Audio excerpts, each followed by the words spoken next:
What is going on, everybody? Welcome to Party on Broad. Guys, if you are a Penn State fan or an Ohio State fan, we have the show for you. We are breaking down the top 10 players, prospects in the Big Ten for the 2024 NFL Draft. Joining me, my man Ryan at Philly Sports PSA on Twitter, of Philly Sports Alliance. Go check them out, subscribe, all that awesome stuff. What's up, Ryan? Not much, man. Ready to talk a little Big Ten today. We got, lots of Ohio State, lots of Penn State. It's exciting to see the future prospects here coming up next year for the draft. Loving it. Yeah, absolutely. Guys, if you're watching us, be sure to check out our show last week when we covered our top 10 prospects in the SEC, especially if you're an Eagles fan, because there's a lot of Bama and Georgia prospects there that the Eagles will be looking at in 2024. But leading off, number one, he is, no surprise, Marvin Harrison Jr., a wide receiver out of Ohio State. Look at all that red and blue. We'll be talking a lot about this. 70% of this show is Ohio State and Penn State. And we'll do some honorable mentions. But let's talk about Marvin Harrison Jr., one of the best wide receiver prospects I have seen since Calvin Johnson. Back in 2007, 6'4", 205 pounds, makes separating look easy. His ability as a catcher is unmatched. He's the son of Hall of Famer Marvin Harrison Sr., has all the size and athleticism you're looking for in a wide receiver one in the NFL, man. An elite catcher, great hands, great route runner. Nobody wins one-on-ones better than Marvin Harrison Jr. And on top of the elite measurables, like we say, he's got production to match. He's the only unanimous first-team All-American in Ohio State history, and also the only Buckeye receiver ever with three touchdown games, man. The dude is nuts, man. What are your thoughts on Marvin Harrison Jr., Ryan? Yeah, I mean, I think if he would have come out this past year, he would have easily been the number one wide receiver prospect as well. So it's no shock that he is tops of our board here. He can just make all the plays. And he is, you just look at him and you see the athleticism, the skill, the intelligence on the field. Obviously the apple didn't fall too far from the tree there. So I can't wait for him to get into the NFL. He is going to be exciting. He's going to be kind of, in the ilk of some of the young wide receivers we have in the NFL, the Justin Jeffersons, the Jamar Chases, and Waddles and Smith. He's going to be easily in that realm when he comes into the NFL. He's just exciting. There's nothing else to say. When he's on the field, it's just pure excitement. He does everything well. And that's what's amazing about him. TikTok Remix says, who is he compared to? He looks like AJ Green, kind of that like Plexico Burris build, like a guy that's just going to be a red zone, elite red zone threat from day one. Like I said, he can do everything well. He's one of the best prospects since Calvin Johnson. He's terrific. Maybe since Randy Moss. I don't know. He's that elite blue chip guy. Through and through, top three all the way. Number one wide receiver, obviously, on my board. Let's jump into our number two here as I get our graphics up. Olu Fashanu, offensive tackle out of Penn State. Man, this guy is an absolute beast. Another potential top 5, top 10 pick in 2024.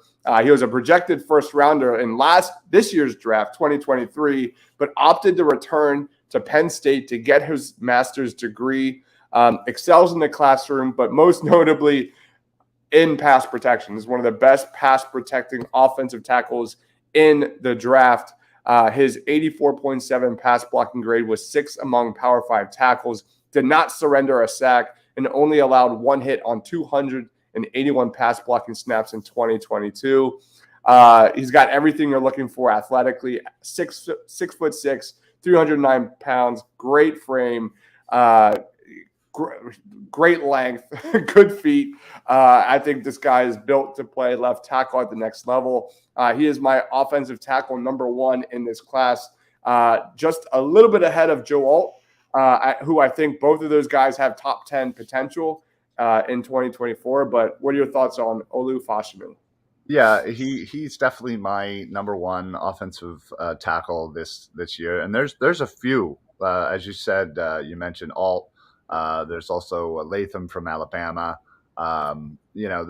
So there's definitely some competition up there, but he definitely is the clear number one in my eyes. He just is, to me, the perfect size, 6'6", like he's about 320, and he's super athletic, mobile, flexible. He absolutely, can match up against some, very athletic pass rushers. Everything that I've ever, anything I've ever read about him, they always mention his hands, and they say, whenever you get the moniker of violent hands, that's a good sign for an offensive lineman. Yeah. And he, boy, does he have it. And yeah, he is absolutely the centerpiece on that offensive line for Penn State. And again, I just easily think the transition to the NFL at left tackle is going to be an easy one for him. Should it be an easy top 10 pick for a team that clearly needs, a corner piece on the offensive line here. Yeah, like I said, I can't say enough about his athleticism and the fact that he's a big dude. He is a big dude, 6'6", 320, plus the athleticism. It's a really nice and rare combination for sure. Yeah, really hyped to watch him protect the blind side for Drew Allar in 2023, man. I was surprised he returned to school. That shows the maturity. I know school is really big with his family. Just wish him nothing but the most health ever, because that is a risky move. Because I thought that guy was going to be arguably a top 10, top 15 pick in this year's draft, because it was, Paris Johnson, Skoronski. Those are solid offensive tackles, but I thought Fashanu he had the production to match to get that talk once the draft process started. I thought he would crush it. So we're only in wait and see mode, but let's move on to number 3. I think the top 2 are your blue chip guys. After number 2, I think we get into some discussion about who should be number 3.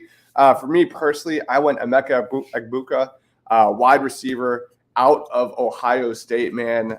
This guy is awesome, especially if you're an Eagles fan. There's one to watch out for moving forward, because he offers a lot of the things that we loved about a previous Ohio State wide receiver that was drafted this year. He was the second most valuable Power 5 receiver in 2022, according to PFF's win above average metric. The only one more valuable was his teammate, Marvin Harrison Jr. And I think while he was in Harrison Jr.'s shadow, there's nothing secondary about this dude, especially when it comes to stats. 74 catches, over 1,100 yards, 10 touchdowns, just off Harrison's pace last year. Ranked 6th nationally in receiving yards. Harrison ranked 6th nationally in receiving yards. Egbuka ranked 9th. So he's a smooth route runner. He has some similarity to Jackson Smith and Jigba, but I think Egbuka is a little more physical. 6'1", 205 pounds, great separator, great short area agility, great change of direction. He's a great prospect. What are your thoughts, Ryan? Yeah, it's funny because Ohio State just is seemingly just printing wide receivers at this point. And yeah, I feel like for him, you have him on any other major team, and he's clear cut number one. Obviously, behind Marvin Harrison. Yeah, he kind of can get a little lost, but like you said, he may have been in the shadow, but he still produced quite a bit. So the fact that he was able to do that with Harrison being such a great prospect just shows that this kid is something special. And I think he deserves to have his own, special, whatever you want to call it. But I think he could potentially be a top 10. Again, depending on needs of the teams in the draft, he certainly has the skill set. He is 6'1", 205, really nice agility, speed, explosiveness, a really nice blend of all of that.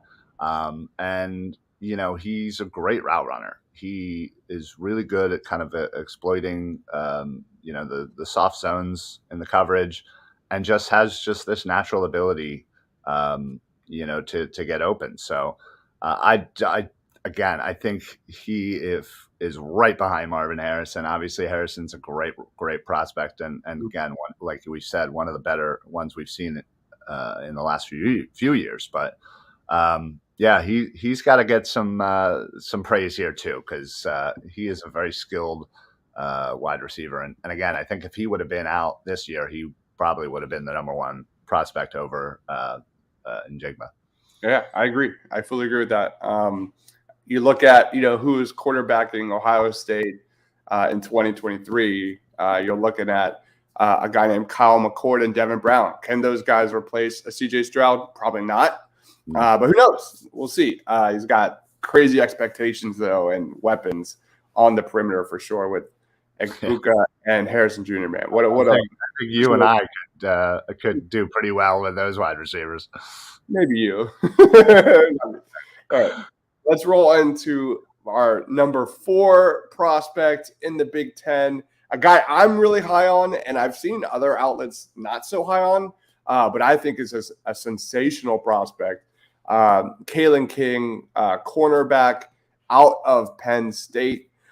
This is a guy that really had a lot of production in 2022. Like you saw a lot of teams kind of stay away from Joey Porter Jr. in last season. And King saw a lot of action, man. He was one of only 3 FBS players with 20 plus passes defended. This guy has first-round potential written all over him. 5'11", 190 pounds, led all corners in the country with a PFF grade of 93.3 and an unreal 18.3 passer rating allowed in single coverage, man. So this guy was tested and he produced at an elite level, man. I think he's got natural coverage athleticism, plays with a lot of physicality and coverage and run support, man. True ball hawk that I think will also dominate in the draft process. What are your thoughts on Kalen King?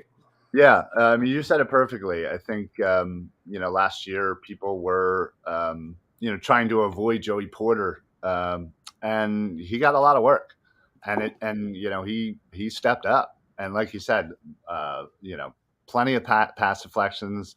I think he had 3 interceptions last year. Yeah, he was absolutely, had a great season. And had a lot of work because of teams avoiding Porter. So, I really look for him to kind of take that next step this upcoming season.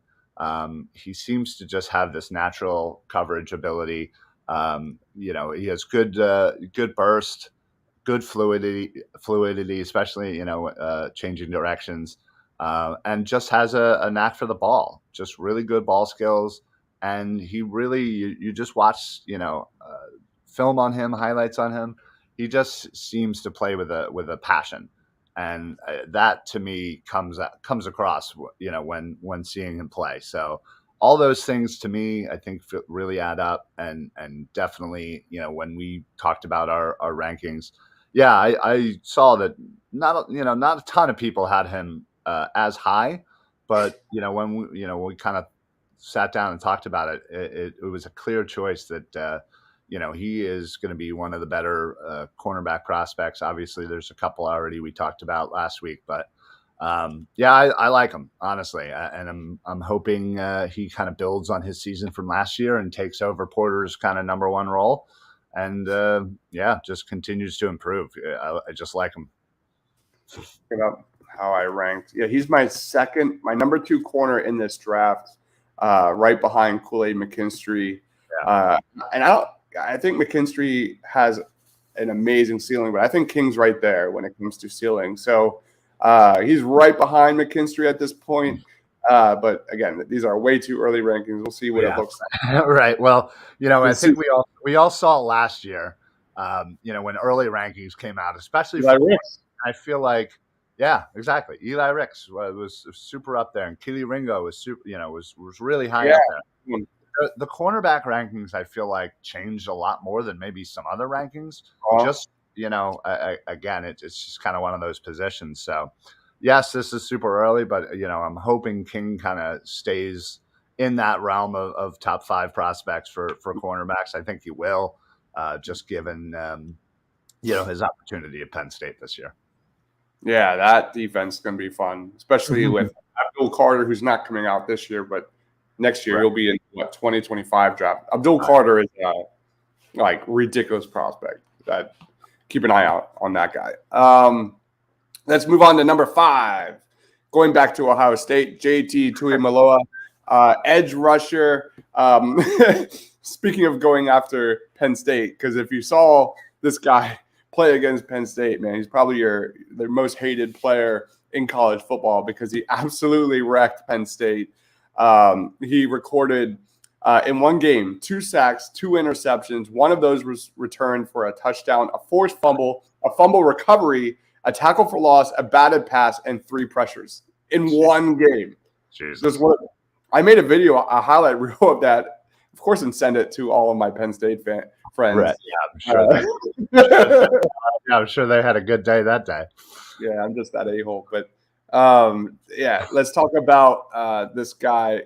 I mean, after that Penn State game, that's when you kind of start to see the holes in this guy as a prospect. Let me get this guy's graphic up. There he is. All right, so he clearly needs to be more consistent because much of his that was like his game of the year. He only had a 67.0 PFF grade in the other 12 games per PFF. His physical tools are amazing. 6'4", 277 pounds, rare blend of size, flexibility, power, big time playmaker, as we mentioned. And he always seems to be around the football. He had 10.5 tackles for loss, 3.5 sacks, 2 picks, and 4 deflections in 2022. This guy has first round potential, I think, for sure. What are your thoughts, Ryan?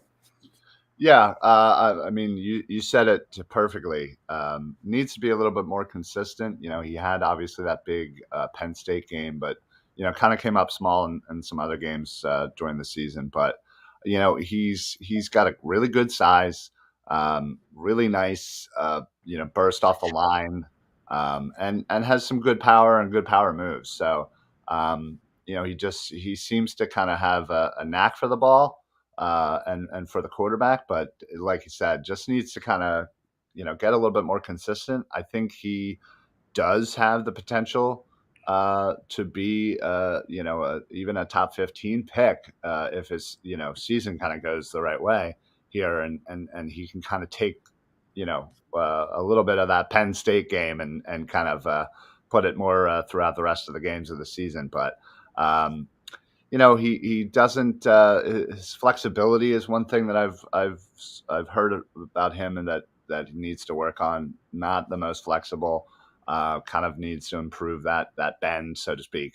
And his hands, again, needed a little bit of improvement. But his upside is honestly just you see what he is capable of, and again, you see these games, and you're like, wow, this guy is just a dominant player. He just needs to put it all together. And, again, maybe he just needs to play Penn State a couple more times and he'll be fine. Man, that's going to be a great matchup.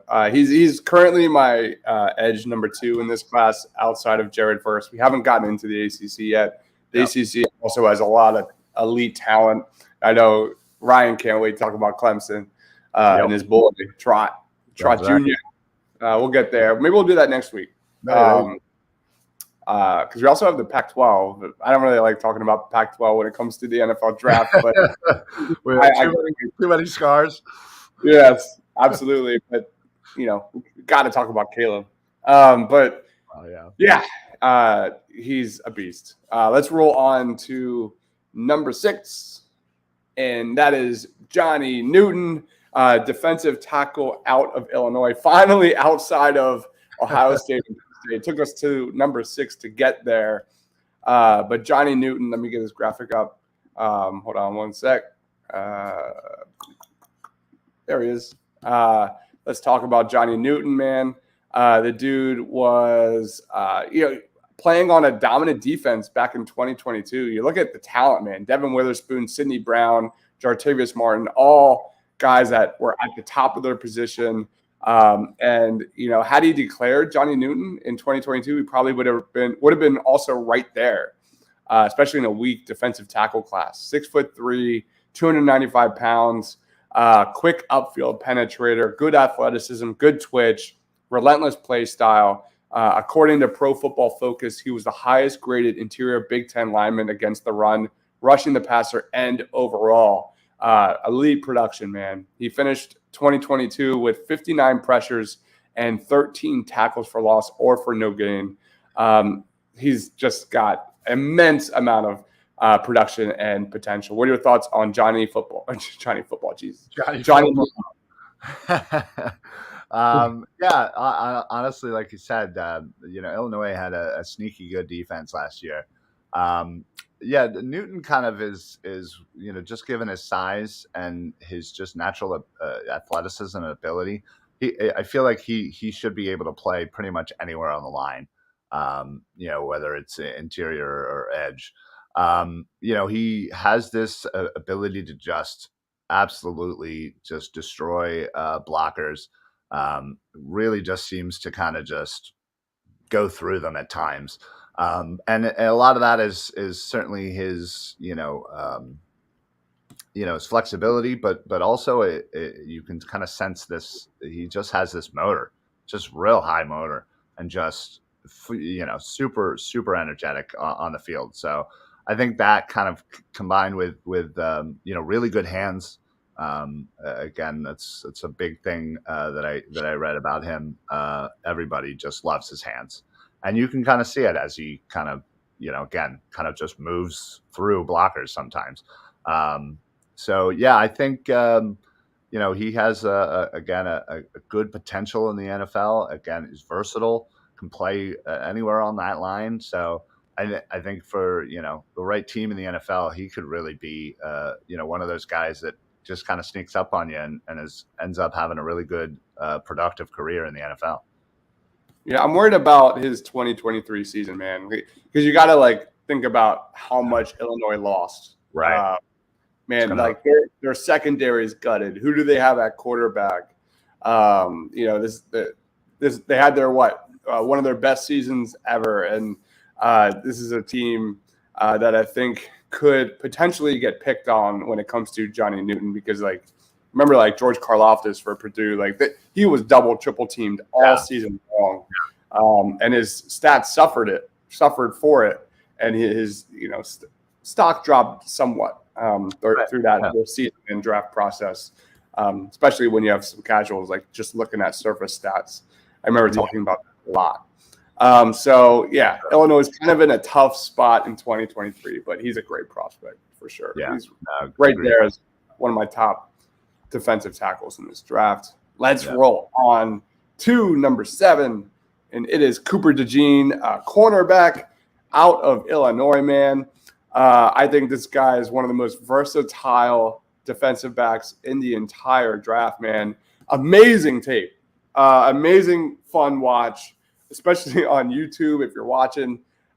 This guy excels both in coverage and as a run defender, thrives in the slot. He was the only corner in the country with a PFF grade of 85 or more in coverage and run defense. His 5 interceptions tied for 4th among Power 5 corners, while his 15 run defense stops tied for the most among all FBS corners. High IQ defender, can jump routes in coverage, good size at 6'1", 209, might be best moving forward as a safety.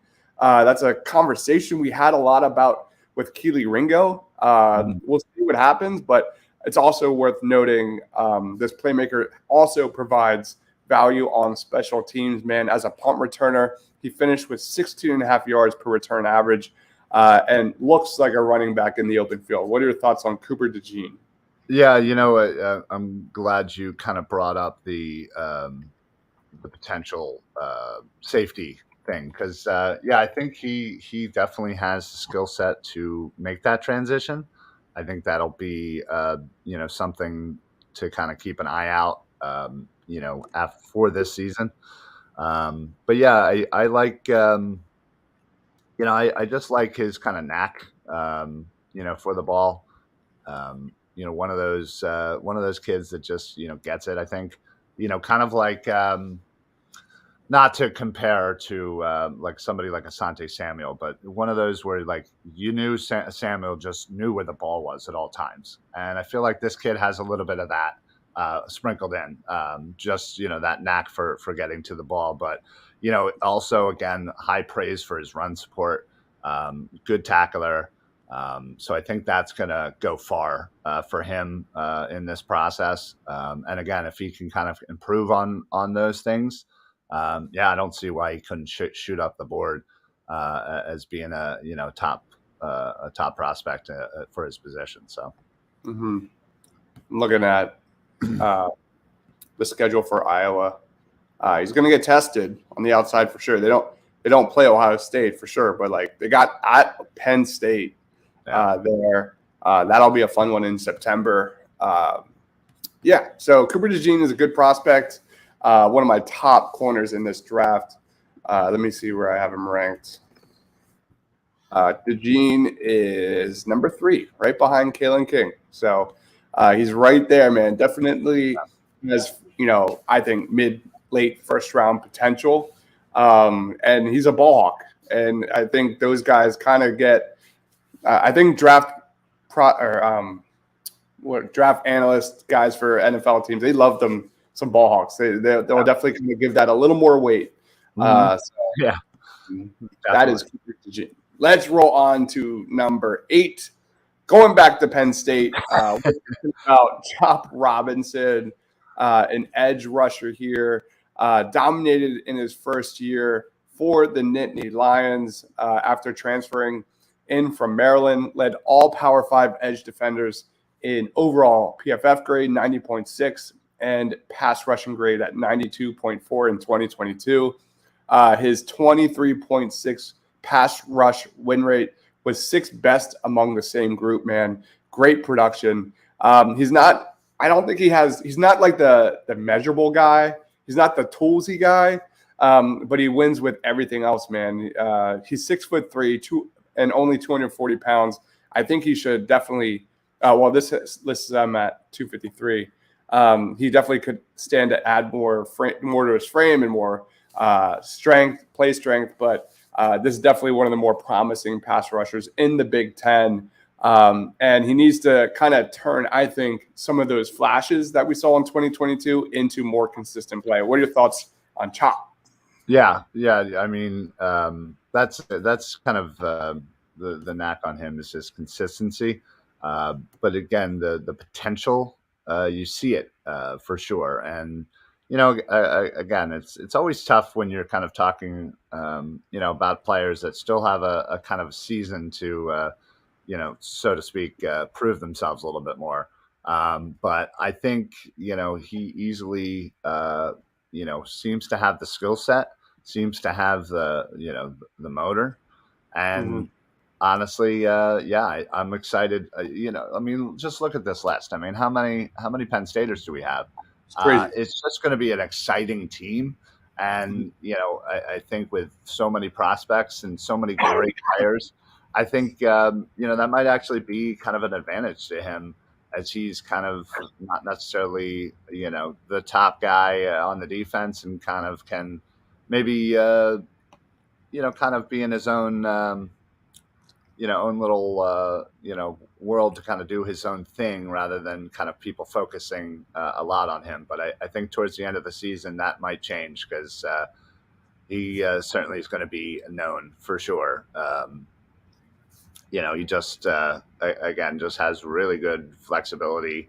And I think with that defense, he's just going to, I think probably by the end of the season, he's definitely going to be one of those that they're going to have to double and triple team. Yeah, this is Penn State's year, man. Just there's so much talent on that defense. They have potential to be the top defense right there with the top defense with like Michigan and Ohio State in the Big Ten this year. They have to be. The only like question is the question marks on offense with Drew Allar. And, Nick Singleton, I think, is an elite prospect in his own right for 2 years from now as a running back. But my gosh, like Abdul Carter, Chop Robinson coming off the edges, Kalen King in the backfield in the secondary. I mean, like they're just loaded, man. It's Loaded. wild. Absolutely loaded. Yeah, this has to be their year, and man, they always seem to have that one slip up, and man, if they could just avoid that, who knows, maybe they could be in the playoffs. So They have a 4-star transfer cornerback coming in to replace Joey Porter Jr. named Storm Duck as well. I mean, how do you not love that name, Storm Duck? Storm Duck. Man, these names are getting interesting. I love it. Storm Duck. Duck. That's I'm not lying. He was a transfer from UNC. So pretty wild. All right, let's jump into. I lost where we were. We were at Chop Robinson at 8. Now we're going back to Ohio State, back to back here. Leading off at number 9, Michael Hall Jr. Man, defensive tackle prospect. He's one of those guys that I think has, he could be one of the big high risers because of the injuries. I mean, they were a major issue with him last year. But when on the field, man, this is a guy who lives in the backfield. I think he's going to crush the draft process with his athleticism. He is at 6'2", like 290 pounds. He's explosive. He can play the 3-tech, the 5-tech, active, violent hands off the snap, absolute menace. Little undersized, but I think he'll be okay. He plays with natural leverage, and he's got some impressive moves already. He's got violent swims and rips. This guy, I think, has a pretty high floor as a draft prospect. I wrote in when I was watching tape as a taller Kalijah Cansey. We'll see. What are your thoughts on Michael Hall Jr.? Yeah, that's actually not. I hadn't thought of that prior, but yeah, that's slightly taller, not by much, but yeah.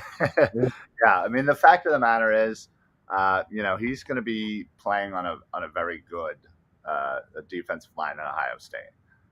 We obviously have already talked about one of them, but he definitely stands out. Just as you said, has really good hands, really good power, arms, really good burst, really can get and shed blocks like nothing.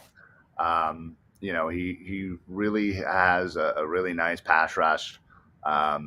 And, again, for a defensive tackle, it's nice to see the versatility and not only being, good in the run, but also being able to get to the quarterback. So has, again, a little bit undersized, as you said, slightly taller than Cansey. So, but you saw kind of what Cansey was, and I think he's a better prospect, at this point. So I'd like to kind of see what he can kind of build on, especially with that defense, especially with his defensive line mates. I think he really could, put up some nice stats and really kind of help his draft prospect. But I mean, like I said, a little bit undersized, but not much you can kind of grow taller there. But I like him, and I really like that defensive line for Ohio State for sure. Yeah, that's going to be their bread and butter. That's where they have to live on defense this season, because outside of that, they've got a lot of young guys and things like that. So let's roll on to number 10, sticking with Ohio State. This one was debatable. There are some other guys that we're going to be talking about, honorable mentions, but TreVeyon Henderson got number 10 here, running back out of Ohio State. Dude is an absolute beast, man. You talk about this guy has to be an early favorite for the RB1 in the draft, man. He's a spark plug with explosiveness, really good receiver out of the backfield. He's got a dense frame, great contact balance. That's 5'10", 214 pounds. He, has the ability to offset and send defenders kind of launching with his twitch. And he also can maintain vertical speed and hit holes when needed. He is a really interesting prospect. The running back class is ridiculous in 2023. So I don't think he's like Bijan Robinson running back one. Right. But TreVeyon Henderson, what are your thoughts? Yeah, like you said, especially in the Big Ten, you have some really good running backs. Yeah, he seems to kind of right now kind of being the leader of the pack for RB1 coming into this upcoming draft. I mean, he just has such an ability to accelerate. His speed, his acceleration. He's also really, really good receiver, which obviously would translate well for NFL teams who love a good receiver with their running backs. So, he has kind of a good trucking ability to kind of get through tackles, break tackles. Has good vision.